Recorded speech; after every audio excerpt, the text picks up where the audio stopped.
শিক্ষা পরীক্ষা সর্বস্ব শিক্ষা ব্যবস্থার কথা বলা হচ্ছে, যেখানে আমাদের মানবিক যে গুণাবলী, সুনাগরিকের যে গুণাবলী, সেগুলোর আমরা কমতি খুঁজে পাচ্ছি, সেখানে সজাত্যবোধের কমতি আমরা খুঁজে পাচ্ছি। এই যে ব্রেইন ড্রেইন হয়ে যাচ্ছে, আমরা কি তাদেরকে এটি আসলে কি ধরনের প্রভাব ফেলছে আমাদের সমাজে?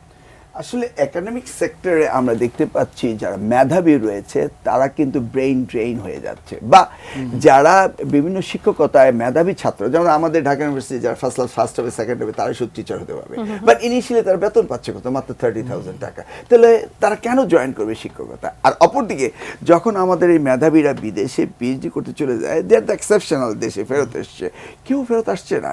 এই যে ব্রেইন ড্রেইন, এটা আমাদের জন্য মারাত্মক একটা ক্ষতিগ্রস্ত হচ্ছে, এবং আমাদের গভর্নমেন্টের কোনো প্ল্যান নেই যে যারা বিদেশে পিএইচডি করবে তাদেরকে অনার্ড করে সেই ধরনের বেতন বা সব সুবিধা দিয়ে তাদের ফেরত আনবে, এটা নেই। ইভেন পলিটিক্সও এইটা নেই, পলিটিক্সও ব্রেইন ড্রেইন নেই। এই যে আমাদের যেটা রয়েছে যে বিদেশি নাগরিকরা ইলেকশন করতে পারবে না, that's not quite alright either. বিদেশি নাগরিকরা হয়তো প্রেসিডেন্ট হতে পারবে না, প্রধানমন্ত্রী হতে পারবে না, কিন্তু তাদেরকে তো দেশে আসা পলিটিক্স করার জন্য ব্রেইন ড্রেইনের ব্যবস্থা থাকতে হবে। আমি মনে করি প্রত্যেকটি ক্ষেত্রেই আমাদের মেধাবীরা শুধু চলেই যাবে এটা হতে পারবে না, তাদেরকে দেশে ফেরত আনার ব্যবস্থা করতে হবে, সেই সুবিধাগুলোর ব্যবস্থা তাদেরকে করে দিতে হবে। অসংখ্য ধন্যবাদ। সানবিট সব দিবে সামাল, সানবিট ম্যাজিক প্রেস, ডিশওয়াশিং এর মাথা ঘোরানো সলিউশন।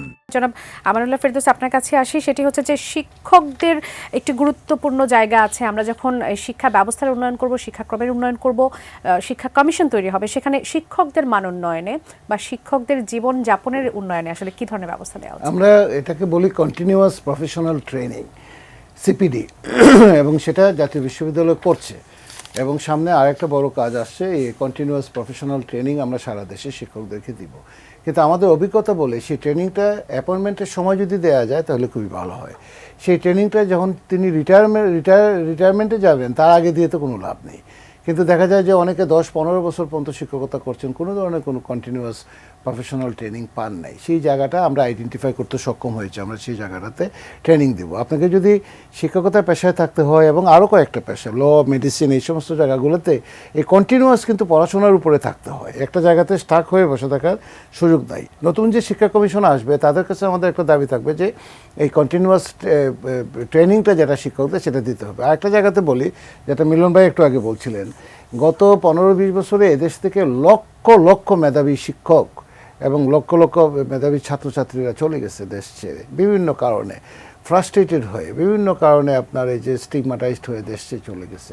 আমাদের এখন সময় তাদেরকে আস্তে আস্তে আবার ফেরত আনা। কারো যদি বিদেশি বিশ্ববিদ্যালয়ে পিএইচডি থাকে, প্রথম 200টা বিশ্ববিদ্যালয়ে পিএইচডি থাকে, তাকে সরাসরি বিশ্ববিদ্যালয়ে চাকরি দিয়ে, শুধু একটা সিম্পল ভাইবা নিয়ে আপনি তাদেরকে চাকরি দিয়ে, ক্যামব্রিজ বিশ্ববিদ্যালয়ে যদি একটা পিএইচডি থাকে, সিডনি ইউনিভার্সিটি, ইউএনএসডব্লিউ যদি একটা পিএইচডি থাকে, আপনি সরাসরি তাকে ভাইবা নিয়ে আপনি বিশ্ববিদ্যালয়ে শিখবেন। অনেক লোক আসতে চায় যারা গবেষক পৃথিবীতে নাম দাম করেছে।